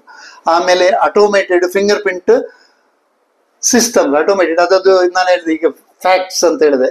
ಆಟೋಮೆಟಿಕ್ ನಾವು ಕೊಟ್ಟ ಕೂಡಲೇ ಇಮಿಡಿಯೇಟ್ ಆ ಫಿಂಗರ್ ಪ್ರಿಂಟ್ ಯಾರ್ದು ಅಂತ ಹೇಳಿಕೊಂಡು ಅದು ಆಟೋಮೆಟಿಕ್ ಟ್ರೇಸ್ ಔಟ್ ಮಾಡಿಕೊಂಡು, ಒಂದು ಕೋಟಿ ಇದ್ರೂ ಕೂಡ ಅದನ್ನು ಒಂದು ಕೊಟ್ಟು ಕೂಡಲೇ ಇಂದ ಒಂದು ಪರ್ಟಿಕ್ಯುಲರ್ ಕೊಡ್ತದೆ, ಅಂದ್ರೆ ನಿಯರ್ ಬೈ ಕೊಡ್ತದೆ. ನಂತರ ಆಮೇಲೆ ಆ ನಿಯರ್ ಬೈ ಅಲ್ಲಿ ಒಂದು ಏನದು ಕ್ಯಾರೆಕ್ಟರಿಸ್ಟಿಕ್ಸ್ ಇದೆ ಅದನ್ನು ನಾವು ಎನಲೈಸ್ ಮಾಡಿಕೊಂಡು ತೋರಿಸಿದ್ರೆ ಅದನ್ನು ಕೋರ್ಟ್ ಅದನ್ನು ಪ್ರಿಸ್ಯೂಮ್ ಮಾಡುತ್ತೆ. ರಿಜ್ ಕ್ಯಾರೆಕ್ಟರಿಸ್ಟಿಕ್ಸ್ ಮಾತ್ರ ರಿಜ್ ಕೌಂಟ್ಸ್ ಅಂದ್ರೆ ಈಗ ನಾನು ಡೆಲ್ಟಾ ಟು ಕೋರ್ ಅಂತ ಹೇಳಿದೆ, ಕೋರ್ ಇಂದ ಡೆಲ್ಟಾ ಅವ್ರಿಗೆ ಎಷ್ಟು ರಿಜಸ್ ಇದೆ, ಆ ರಿಜಸ್ ಎಲ್ಲಿಂದ ಎಲ್ಲಿಗೆ ಪಾಸ್ ಆಗುತ್ತೆ, ಎಷ್ಟು ರಿಜಸ್ ಅಂದ್ರೆ ಎಲ್ಲಿ ಇದ್ದಿದೆ, ಮತ್ತು ಆಮೇಲೆ ಅದು ಹೇಗೆ ಐಡೆಂಟಿಫೈ ಮಾಡ್ಬೋದು, ಮತ್ತು ಪಾಲ್ಮ್ ಪ್ರಿಂಟ್ ಫುಲ್ ಹೇಗೆ ಮಾಡ್ಬೋದು ಅಂತ ಹೇಳಿಕೊಂಡು ಅದನ್ನು ಮಾಡಿಕೊಂಡು ನಂತರ ನಾವು ಅದನ್ನು ಕನ್ಸರ್ನಿಗೆ ತೋರಿಸ್ಬೋದು. ಇದು ಅಲ್ಲದೆ ಈಗ ಕೆಲವರು ಥಿಂಕ್ ಮಾಡ್ಬೋದು, ಏನದ ನಿಮ್ಗೆ ಯಾಕೆಂದ್ರೆ ಇದು ಕೊಡ್ಬೋದಲ್ಲ, ಖಾಲಿದು ಕೊಡ್ಲಿಕ್ಕೆ ಆಗೋಲ್ವಾ ಅಂತ ಹೇಳಿಕೊಂಡು, ಅಲ್ಲಿ ಪ್ರಿಂಟ್ಸ್ ಇರುತ್ತೆ, ಅದು ಕೂಡ ಕೊಡ್ಬೋದು. ಹಾಗಾದ್ರೆ ಅದು ಫಿಂಗರ್ ಪ್ರಿಂಟ್ ಎಕ್ಸ್ಪರ್ಟ್ಗೆ ಕೊಡೋದಿಲ್ಲ. ಅದಕ್ಕೆ CBDT ಅಂತ ಇದೆ, central board for detective and training ಅಂತ ಹೇಳಿಕೊಂಡು ಹೈದರಾಬಾದ್ ಅಲ್ಲಿ, ಅದು ಅವ್ರು ಕೊಡ್ತಾರೆ. ಅದು ನಂತರ ಈ ಸೂಪರ್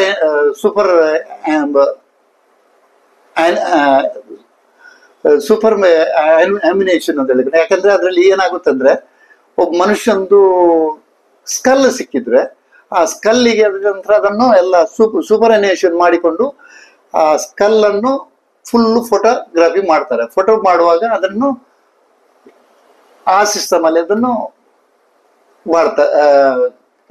ಐಡೆಂಟಿಫಿಕೇಶನ್ ಮಾಡ್ತಾರೆ. ಆ ನಂತರ ಕಾಲಿದು ಕೂಡ ತೆಗೆಯುವಾಗ ತೆಗೆದು ನಂತರ ಅವರು ಕೊಡ್ಲಿಕ್ಕೆ ಅದ್ರಿಗೆ ರೈಟ್ಸ್ ಇದೆ ಅವರಿಗೆ ಕೊಡ್ಲಿಕ್ಕೆ. ಆನಂತರ ಈ ಫಿಂಗರ್ ಪ್ರಿಂಟ್ಸ್ ಅದು ಏನು ಇದಿದೆ ಅಂತ ಹೇಳಿದ್ರೆ, ಯಾಕಂದ್ರೆ ಕೆಲವು ನಾವು ಹೇಳ್ತೇವೆ, ನಾವು ಡೈಲಿ ಮುಟ್ತೇವೆ, ಗೋಡ್ರೇಜ್ ಮುಟ್ತೇವೆ, ಅದು ಮುಟ್ತೇವೆ, ಇದು ಬಿಡ, ಅಲ್ಲಿ ಹೋಗುವಾಗ ಸಡನ್ ಸಡನ್ ಒಂದು ಥೆಫ್ಟ್ ಆಯ್ತು, ಎಲ್ಲ ಬೇರೆ ಅದು ಒಳಗೆ ಬಂದು ಬ್ರೇಕ್ ಮಾಡಿಕೊಂಡು ಬಂದಿದ್ರು. ನಾವು ಫಸ್ಟ್ಗೆ ನಮ್ಮ ಮನೆಯಲ್ಲಿ ಒಂದು ಇರ್ತದೆ ಅಂದ್ರೆ ಎಷ್ಟು ಎಲ್ಲ ಹೋಗಿದೆ ಅಂತ ಫಸ್ಟ್ಗೆ ನಾವು ನೋಡ್ತೇವೆ. ಅದನ್ನು ಮಾಡಬಾರ್ದು. ಆಕ್ಚುಲಿ ಏನ್ ಮಾಡ್ಬೇಕಂದ್ರೆ ಅದನ್ನು ಪ್ರೊಟೆಕ್ಟ್ ಮಾಡಬೇಕು. ಆ ಪ್ರೊಟೆಕ್ಟ್ ಮಾಡಿದ್ರೆ ಅಲ್ಲಿ ಹೋಗೋದ ಹಾಗೆ ಪೊಲೀಸ್ನವ್ರು ಬಂದ ಫಿಂಗರ್ ಪ್ರಿಂಟ್ಸ್ ಸರ್ಚ್ ಮಾಡ್ಲಿಕ್ಕೆ, ಸರ್ಚ್ ಮಾಡೋರು ಬರುವ ಕೂಡ ಅವರಿಗೆ ಅದನ್ನ ಸರ್ಚ್ ಮಾಡಿದ ಮೇಲೆ ನಂತರ ಆಮೇಲೆ ನೋಡ್ಬೋದು. ಯಾಕಂದ್ರೆ ಮನೆಯಲ್ಲಿ ಒಂದು 10 ಜನದ್ದು ಈಗ ಪ್ರಿಂಟ್ಸ್ ಇದ್ರೆ ಅಲ್ಲಿ ಇರ್ತದೆ, 10 ಜನದ್ದು ಇರುತ್ತೆ. 10 ಜನದಲ್ಲಿ ಆ ನಂತರ ಇನ್ನೊಂದು 10 ಜನರಲ್ಲಿ ಮಾಡ್ತೇವೆ, ಇಮ್ಮೇಟ್ಸ್ ಅಂತ ತಗೊಳ್ತೇವೆ. ಆ ಇಮ್ಮೇಟ್ಸ್ ಅಲ್ಲಿ ತಗೊಂಡು ಇನ್ನೊಂದು ಸಪರೇಟ್ ಒಂದು ಇರುತ್ತೆ. ಆ ಸಪರೇಟ್ ಇರುವಾಗ ಅದು ಡಿಸ್ಪ್ಯೂಟೆಡ್ ಅಂತ ಬರುತ್ತೆ, ಕ್ವಶನ್ ಅಂತ ಹೇಳಿ. ಇದು ಯಾರು ಕ್ವಶನ್, ಆವಾಗ ಅಲ್ಲಿ ಯಾರು ಬಂದಿದ್ದಾರೆ, ಈಗ ಈಸಿ ಮೆಥಡ್, ಇದು CCTV ಫುಟೇಜ್ ಇರ್ತದೆ. ಆನಂತರ ಎಲ್ಲಿ ಅದು ಬಂದಿರ್ತಾರೆ, ಯಾರು ನೋಡಿರ್ತಾರೆ, ಇಂಥವನು ಬಂದಿದ್ದಾನೆ, ಇಷ್ಟೊತ್ತಿಗೆ ಬಂದಿದ್ದಾನೆ ಅಂತೇಳಿ. ಆವಾಗ ಅವನೇಳ ನಾನು ಬಂದೇ ಇಲ್ಲ ಅಂತೇಳಿ. ಆವಾಗ ಈಗ ಇಂಥವನು ಅವನ ಫಿಂಗರ್ ಪ್ರಿಂಟ್ ಅನ್ನು ನೋಡಿದ್ರೆ ಇದು ಒಂದು ಅವನು ಒಳಗೆ ಬಂದಿದ್ರೆ 100% ಅದು ಚೆಕ್ ಆಗುತ್ತೆ. ಕ್ಲಾಸಿಫಿಕೇಶನ್ ಅದು ಏನು ಇದು ಅದು ಟ್ಯಾಲಿ ಆದ್ರೆ 100% ಅವನು ಬಂದಿದ್ದಾನೆ ಅಂತ ಹೇಳಿಕೊಂಡು ಹಾಗೆ ಒಂದು ಐಡೆಂಟಿಫಿಕೇಶನ್ ಮಾಡಬಹುದು. ಇದು ಇನ್ನೂ ಅಲ್ಲದೆ ಈಗ ಮಾಡರ್ನ್ ಸಿಸ್ಟಮ್ ಆಫ್ ಕ್ಲಾಸಿಫಿಕೇಶನ್ ಇದೆ. ಯಾಕಂದ್ರೆ ಇದು ಅಲ್ಟ್ರಾ ವೈಲೆಟ್ ಲೈಟ್ ಅಂತ ಹೇಳ್ಕೊಂಡು, ಅಲ್ಟ್ರಾ ವೈಲೆಟ್ ಲೈಟ್ ಅಂದ್ರೆ ಏನ್ ಮಾಡ್ತಾರೆ ಅಂದ್ರೆ, ನಾವು ಅಲ್ಟ್ರಾ ವೈಲೆಟ್ ಲೈಟ್ ಅಲ್ಲಿ ನಾವು ಹಾಕ್ಬಿಟ್ಟು ನಂತರ ಯಾವುದೇ ಒಂದು ಬಟ್ಟೆಗೆ ತಪ್ಪಿದ್ರೆ ನೆಲಕ್ಕೆ ಅಲ್ಲಿ ಬಿದ್ದಿದ್ರೆ ಅದನ್ನು ಐಡೆಂಟಿಫಿಕೇಶನ್ ಮಾಡುವಾಗ ಅಲ್ಟ್ರಾ ವೈಲೆಟ್ ಲೈಟ್ ಹಾಕೊಂಡು ಅದನ್ನು ಅಲ್ಲಿ ಅದು ಗೊತ್ತಾಗುತ್ತೆ. ಗೊತ್ತಾದ್ಮೇಲೆ ಅಲ್ಲಿಂದ ಅದನ್ನು ಫೋಟೋಗ್ರಫಿ ಮಾಡಿಕೊಂಡು ನಂತರ ಫರ್ದರ್ ಇನ್ವೆಸ್ಟಿಗೇಷನ್ ಮಾಡ್ತಾರೆ. ಈಗ ನಾನು ತೋರಿಸಿದ್ದು ಕೆಲವೆಲ್ಲ ಸಾಧಾರಣ ನೀರಲ್ಲೇ ಪಟ್ಟು ಇದರಲ್ಲಿ ಒಂದು ಖಾಲಿ ಬೇಸಿಕ್ ಮಾತ್ರ. ಇದರಿಂದ ಇನ್ನೂ ಹೈಯರ್ ಸ್ಟಡೀಸ್ ಅಂದ್ರೆ ತುಂಬಾ ಇದೆ ಕಲೀಲಿಕ್ಕೆ. ಯಾಕಂದ್ರೆ ಇದು ಬೇಸಿಕ್ ಮನುಷ್ಯರಿಗೆ ಇದು ಫಿಂಗರ್ ಪ್ರಿಂಟ್ ಬಗ್ಗೆ ಯಾವ್ದು ಗೊತ್ತು ಇದಕ್ಕೆ ಅಂತ ಹೇಳ್ತಾರೆ. ಒಂದು ತಾಯಿ ಹೊಟ್ಟೆಯಲ್ಲಿ ಹುಟ್ಟಿದ್ದ 2 ಮಕ್ಕಳುಗಳು ಒಂದೇ ಆಗಲ್ಲ, ಟ್ವಿನ್ಸ್ ಕೂಡ ಒಂದೇ ಆಗೋಲ್ವಾ ಅಂತ ಹೇಳಿಕೊಂಡು, ಇಲ್ಲ ಆಗೋಲ್ಲ, 100% ಆಗೋಲ್ಲ, ಅವರದ್ದು ಆಗೋಲ್ಲ. ಮತ್ತು ಯಾರ್ದು ಈಗ ಒಂದು ಕೋಟಿ ಜನ ಬಂದ್ರು ಕೂಡ 1 ಕೋಟಿಯಲ್ಲಿ ಒಬ್ಬನು ಚೆಕ್ ಮಾಡಿದ್ರು ಕೂಡ ಅಲ್ಲಿ ಟ್ವಿನ್ಸ್ ಕೂಡ ಚೆಕ್ ಮಾಡಿದ್ರೆ ಅದು ಅವ್ರದ್ದು ಡಿಫ್ರೆಂಟ್ ಇರುತ್ತೆ. ಅದಕ್ಕೆ ಯುನಿಕ್ ಅಂತ ಕೇಳ್ತಾರೆ, ಯುನಿಕ್ ಅಂತ ಹೇಳಿಕೊಂಡು, ಆ ಯುನಿಕ್ನೆಸ್ ಅಂತ ಹೇಳಿಕೊಂಡು. ಆ ಯುನಿಕ್ನೆಸ್ ಅಂದ್ರೆ ಇನ್ನೊಬ್ಬರದವರಿಗೆ ಟ್ಯಾಲಿ ಆಗೋದಿಲ್ಲ. ಅದಕ್ಕೆ ಎಲ್ಲರೂ ಹೋಗುವಾಗ ಫಿಂಗರ್ ಪ್ರಿಂಟ್ಸ್ ಅನ್ನು ನಾವು ಇದರಲ್ಲಿ ಏನ್ ಮಾಡ್ತಾರೆ ಅಂದ್ರೆ, ರಿಜಿಸ್ಟ್ರೇಷನ್ ಆಫೀಸಲ್ಲಿ, ಆಮೇಲೆ ಕೆಲವೆಲ್ಲ ಡಾಕ್ಯುಮೆಂಟೇಶನ್ ಅಲ್ಲಿ ಮಾಡುವಾಗ ಫಿಂಗರ್ ಪ್ರಿಂಟ್ಸ್ ಅಲ್ಲಿ ಸಿಗ್ನೇಚರ್ ಹಾಕಿದ್ರೆ ಅದರಲ್ಲೂ ಕೂಡ ಇದೆ ಸಿಗ್ನೇಚರ್ ಮಾಡುವಾಗ ಸಿಗ್ನೇಚರ್ ಯಾರು ಮಾಡಿದ್ದಾರೆ ಅಂತ ಹೇಳಿಕೊಂಡು ಅದನ್ನು ಎಕ್ಸ್ಪರ್ಟ್ಸ್ ಇದ್ದಾರೆ, ಅದನ್ನು ಅವರು ಹೇಳ್ತಾರೆ ಇದು ಇಂಥದವರದೇ ಸಿಗ್ನೇಚರ್, ಅದಕ್ಕೆ ಗ್ಯಾಡ್ಗೆಟ್ ಇದೆ, ಅದನ್ನು ಹೇಳ್ತಾರೆ. ಅದು ಒಳ್ಳೆ ಇದು ಈಸಿ ಮೆಥಡ್. ಇದನ್ನು ಎಲ್ರಿಗೆ ಅಂದ್ರೆ, ಯಾಕಂದ್ರೆ ಎಕ್ಸ್ಪರ್ಟಿಗೆ ಇದೊಂದು 100% ಆಗಿ ಒಂದು ಅವನು ಒಫೆನ್ಸ್ ಮಾಡಿದ್ದಾನೆ, ತಪ್ಪಿದ್ರೆ ಇಂಥ ಕಡೆಗೆ ಬಂದಿದ್ದಾನೆ, ಅಡ್ಮಿಟ್ ಆಗಿದ್ದಾನೆ, ಬಂದಿದ್ದಾನೆ ಅಂತ ಹೇಳಿಕೊಂಡು ನಾವು ಮಾಡ್ಬೋದು. ಯಾಕಂದ್ರೆ ಇದು ಮುಂಚಿನ ಕಾಲದಲ್ಲಿ ಎಲ್ಲ ಯಾಕಂದ್ರೆ ಬಾರಿ ಈಸಿ ಮೆಥಡ್, ಈ ಪೌಡರ್ಸ್ ಅದೆಲ್ಲ. ಈಗೆಲ್ಲ ಯಾಕಂದ್ರೆ ಅಬ್ರಾಡ್ ಅಲ್ಲಿ ಹೋಗುವಾಗ ನಮ್ಮ ಏರ್ಪೋರ್ಟ್ ಅಲ್ಲಿ ಫಿಂಗರ್ ಪ್ರಿಂಟ್ ಹಾಕುತ್ತಾರೆ, ಏರ್ಪೋರ್ಟ್ ಮಾಡ್ತಾರೆ, ಅಲ್ಲಿ ಫಿಂಗರ್ ಪ್ರಿಂಟ್ ಮಾಡಿ ಐರಿಶ್ ಐ ಮಾಡ್ತಾರೆ, ಐರಿಶ್ ಐ ಮಾಡಿ ಆದ್ಮೇಲೆ ಟೀತ್ ಮಾಡ್ತಾರೆ, ಕಿವಿದು ಮಾಡ್ತಾರೆ, ಆಂಥ್ರೋಪೋಮೆಟ್ರಿ ಹೌದೆಲ್ಲ ಮಾಡ್ತಾರೆ. ಅದು ಮಾಡುವಾಗ ಅದರಲ್ಲಿ ಡಿಫ್ರೆಂಟ್ ವೇಯಲ್ಲಿ ಸಿಗುತ್ತೆ. ಇದು one of the easiest method to how to trace out the accused. ಅವನನ್ನು ಫಸ್ಟಿಗೆ ಎಕ್ಯೂಸ್ಡ್ ಆಗ್ತಾನೆ, ಆ ನಂತರ ಅದನ್ನು ಕಲ್ಪಿಡ್ ಅಂತ ಹೇಳ್ಬೋದು, ಎಕ್ಯೂಸ್ ಅಂತ ಹೇಳ್ಬೋದು. ಅವನು ಇಲ್ಲಿ ಬಂದಿಲ್ಲ ಅಂತ ಹೇಳಿ ಅವನು ಪ್ರೂವ್ ಮಾಡ್ಬೋದು, ಪ್ರೂವ್ ಮಾಡ್ಬೇಕು ಕೋರ್ಟ್ಗೆ, ಯಾಕೆ ಬಂದಿಲ್ಲ, ಇಲ್ಲಿದ್ದಾನೆ ಅಂತ ಹೇಳಿಕೊಂಡು ಪ್ರೂವ್ ಮಾಡ್ಬೇಕು. ಇಷ್ಟು ನಾನು ಇಷ್ಟುವರೆಗೆ ಮಾಡಿದ್ದ ನಿಮ್ಗೆಲ್ಲ ಅರ್ಥ ಆಗಿರ್ಬೋದು. ಹೆಚ್ಚಿನ ಮಾಹಿತಿ ಬೇಕಾದಲ್ಲಿ ನಾನು ನನ್ನ ಅಡ್ರೆಸ್ ಮತ್ತೆ ಇದು ಕೊಡ್ತೇನೆ, ಬಂದು ಆಮೇಲೆ ಅದರಲ್ಲಿ ತಿಳ್ಕೊಳ್ಬಹುದು.